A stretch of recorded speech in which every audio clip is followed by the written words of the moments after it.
Honorable members, the tribal brothers and sisters have benefited greatly in the near future from this initiative.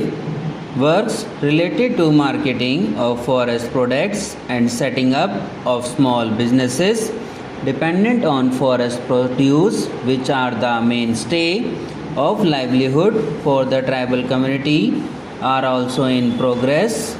As a result of these efforts, an additional amount of rupees 600 crore has accrued to the tribal families.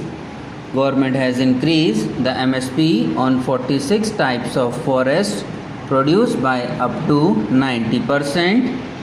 The advancement of modern technology in India and easy access of every Indian to modern technology are important indicators of progress towards the goal of an Atmanirbhar Bharat, while maintaining the requirement of Do Gaj Ki Duri.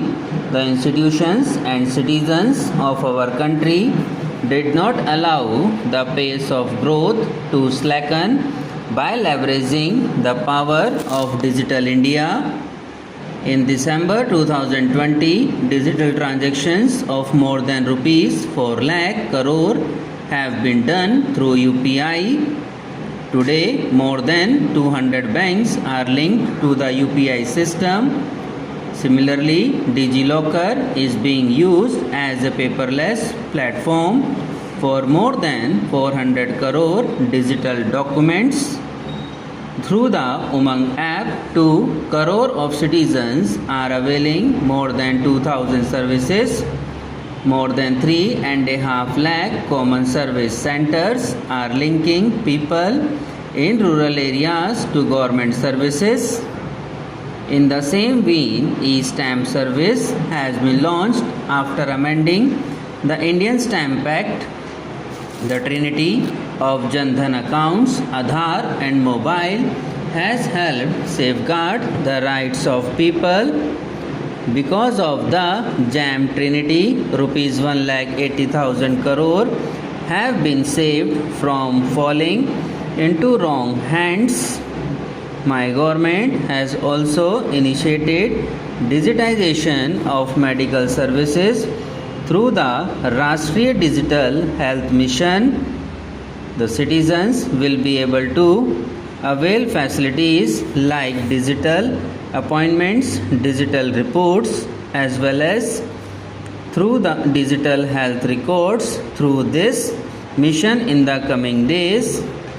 Our parliament is an important medium for ensuring increased engagement of citizens in the democratic process and in fulfilling the aspirations of a new India.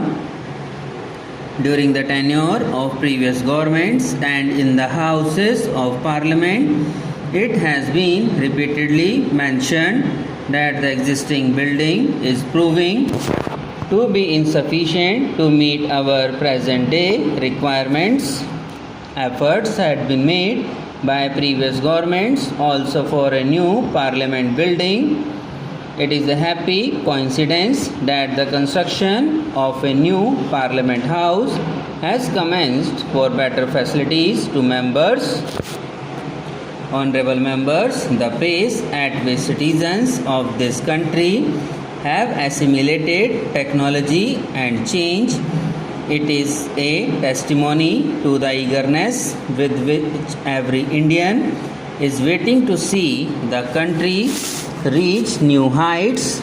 Keeping in mind the aspirations of the people, my government has been taking speedy decisions and is implementing long-awaited reforms in every sector of the economy.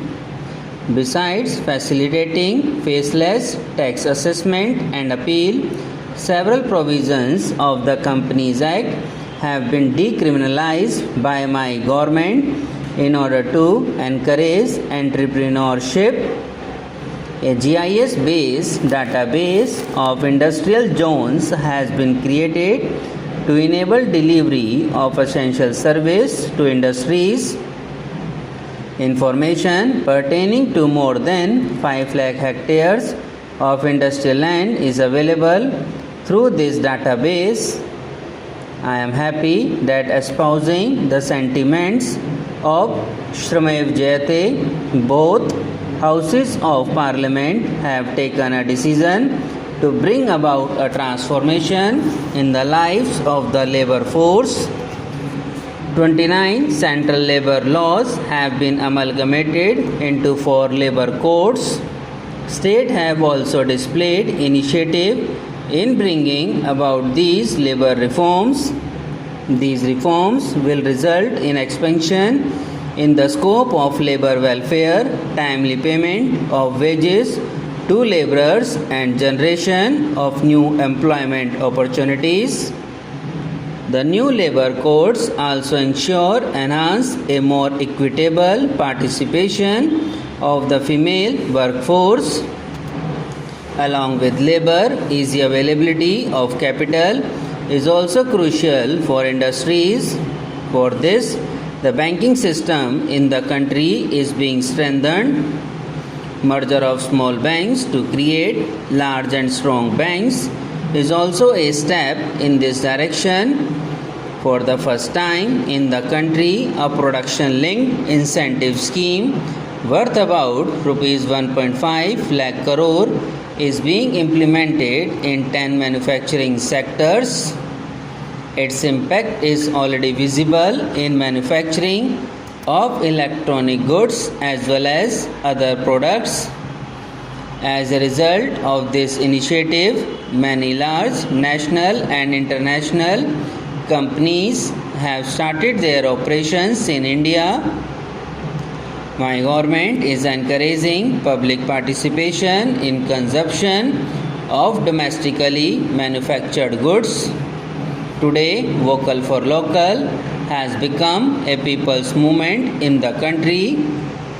Efforts are being made to inculcate an emotional attachment for goods manufactured in India, while at the same time ensuring that they are of high quality. Continuous steps are being taken to improve ease of doing business in India. In this regard, healthy competition amongst states is being encouraged. It is a matter of immense pleasure that states too are appreciating the importance of improving the ranking and are participating in this wholeheartedly. The country has also started emerging from the economic setback suffered in the wake of the coronavirus pandemic, when the focus was primarily on saving the life of each Indian citizen. Subscribe now and press the bell icon. Never miss an update.